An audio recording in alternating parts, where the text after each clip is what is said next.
Welcome to गेजन success point. आज हम करेंगे 12th बिजनेस स्टडी का चैप्टर 7.3। चैप्टर का नाम है मोटिवेशन, मीनिंग एंड इम्पोर्टेंस। तो आज इस चैप्टर के अंदर मोटिवेशन, इसके अंदर मीनिंग एंड इम्पोर्टेंस दिए हुए हैं, इसके बारे में हम स्टडी करेंगे। तो आज का देखो, वैसे ही चैप्टर थोड़ा सा बड़ा है, यानी कि 3-4 लेक्चर का है। तो इसमें आज जो है इस लेक्चर के अंदर हम क्या करेंगे, सबसे पहले हम वो टॉपिक देख लेते हैं।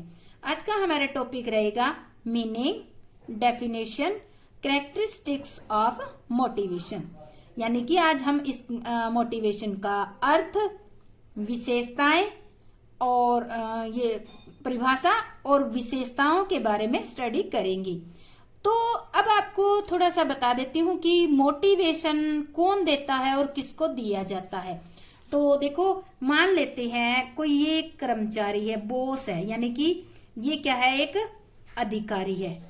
ठीक है, इस अधिकारी के नीचे मान लेते हैं ये कर्मचारी काम कर रहे हैं। ठीक है, अब देखो इन कर्मचारियों को मोटिवेट कौन करेगा, यानी कि ये कर्मचारी मिलकर क्या करते हैं, काम करते हैं, और इनको डायरेक्शन कौन देता है, ये वाला कर्मचारी देता है। तो अब जो है इन कर्मचारियों को काम के अकॉर्डिंग, देखो इन कर्मचारियों में कोई तो ऐसे हो सकता है जो ज्यादा काम करने वाला हो सकता है, कोई ऐसा भी हो सकता है कोई कामचोर हो सकता है। तो क्या ये मान लेते हैं काम करने वाले हैं और ये काम ना करने वाला है, तो ये अधिकारी क्या करेगा, इन सब के साथ एक जैसा व्यवहार करेगा? नहीं, बिल्कुल नहीं, एक जैसा व्यवहार नहीं करेगा। इन दोनों को तो वो क्या करेगा, जैसे कोई इनको रिवार्ड दे दिया, या फिर इनको कोई ये लगाओ कि इनको शाबाशी दे दी, या कोई शील्ड दे दी, या कोई प्रमाण पत्र दे दिया, या फिर कुछ जैसे बोनस वगैरह दे दिया जाता है उनकी काम के अकॉर्डिंग।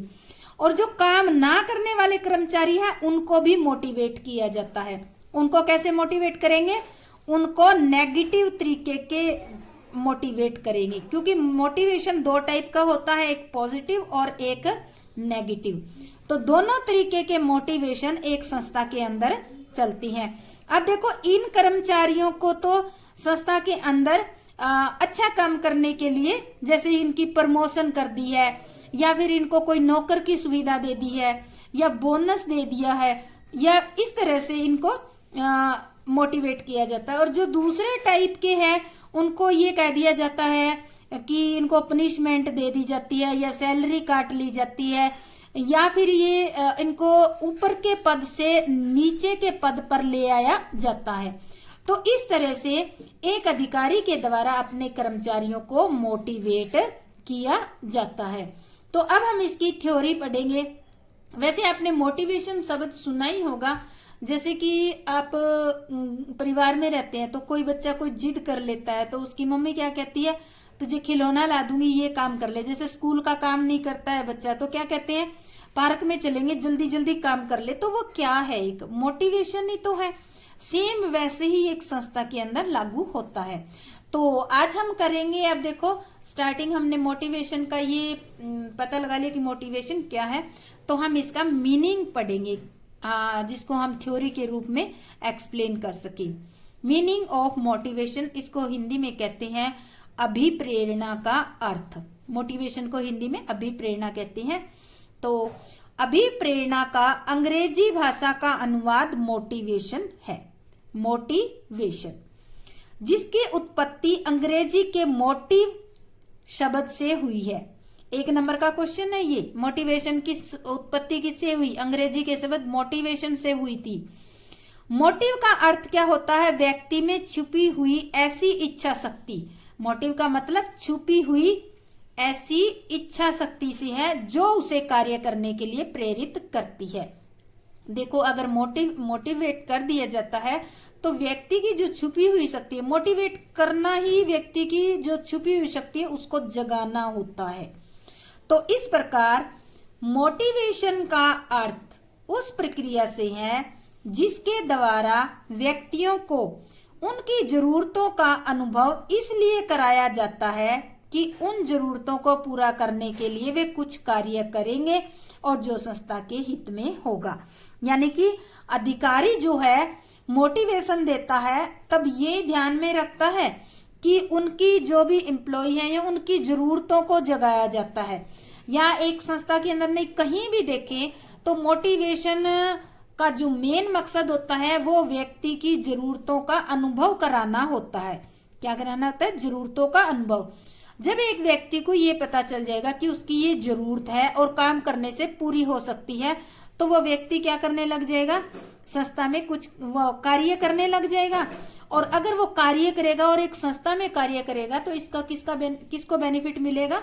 संस्था को भी बेनिफिट मिलेगा और साथ के साथ उस कर्मचारी को भी फायदा होगा। तो ये था हमारा मोटिवेशन का अर्थ। अब आता है हमारा डेफिनेशन।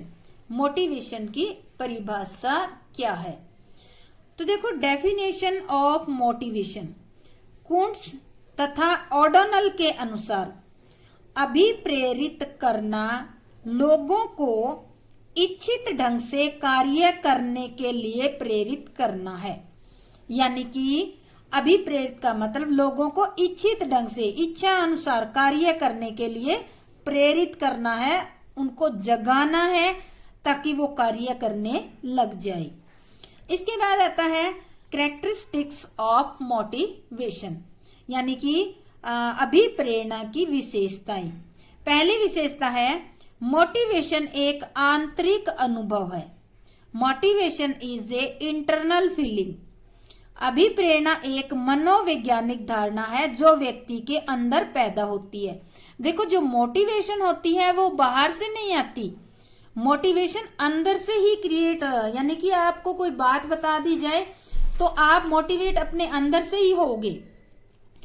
सबसे पहले व्यक्ति के मस्तिष्क में कुछ आवश्यकताएं जन्म लेती है और जिनका प्रभाव उसके व्यवहार पर पड़ता है।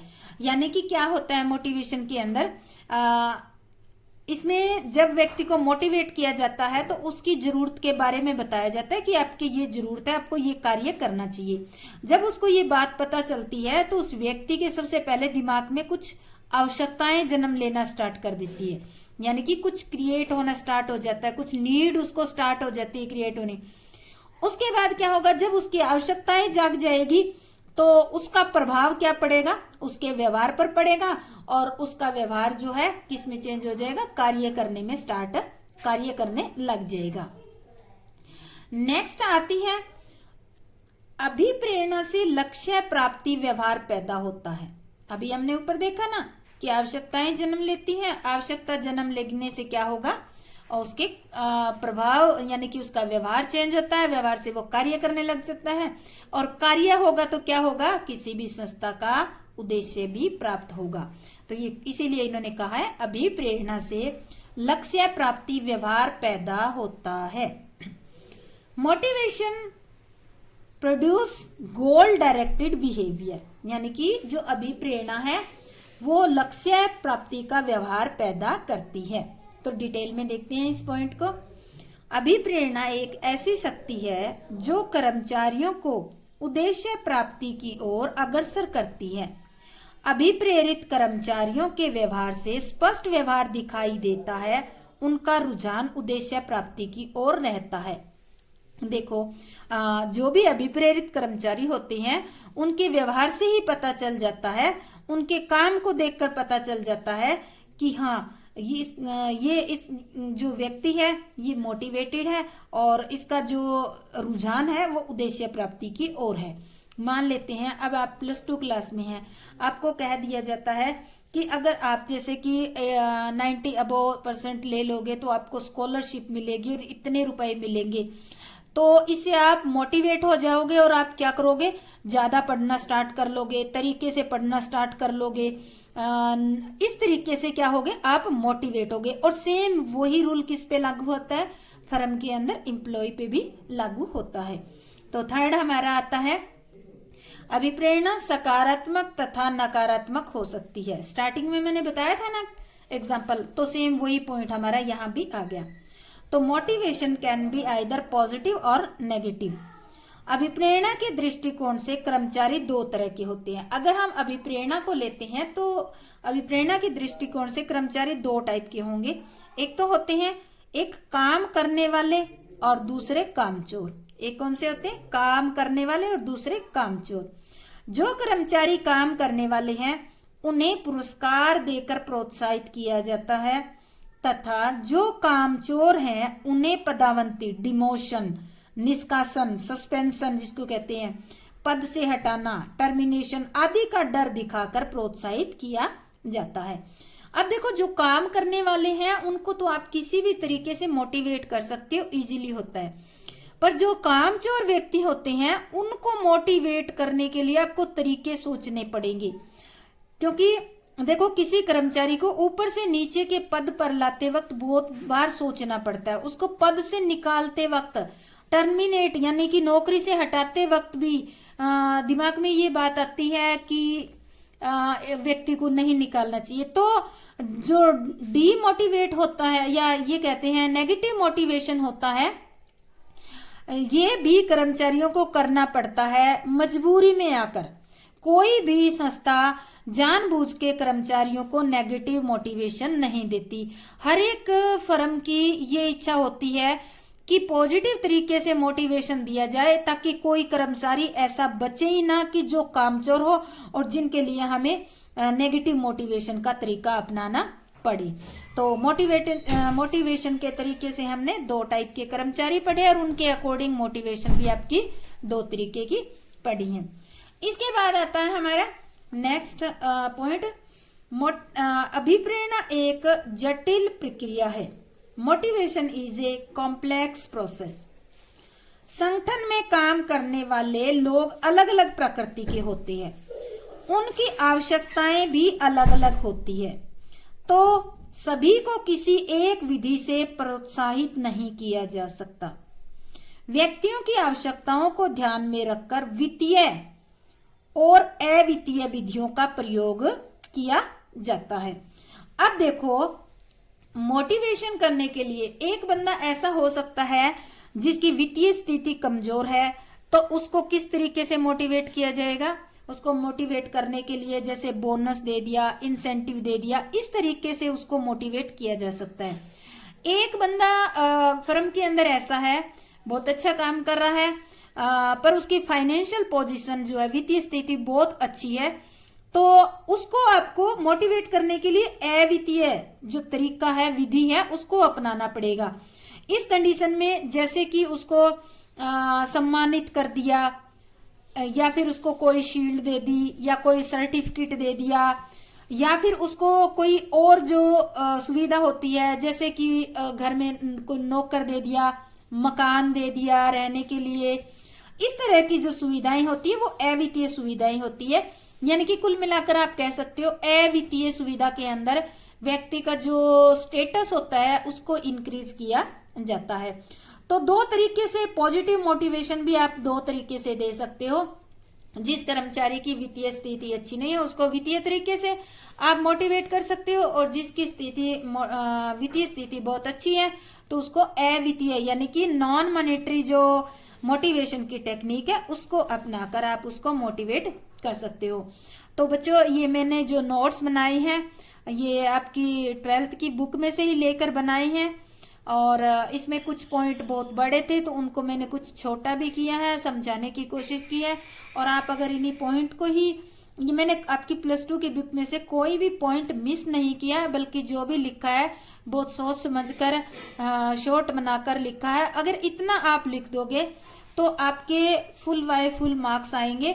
और अगर आपको कोई फिर भी दिक्कत आती है तो आप कमेंट करके हम मुझे जरूर बताएं, और आपको कैसा लग रहा है लेक्चर ये भी जरूर बताएं, और एक लाइक और एक शेयर जरूर करें, और मेरे चैनल को ज्यादा से ज्यादा सब्सक्राइब भी खुद करें और करवाए भी। जय हिंद, जय भारत।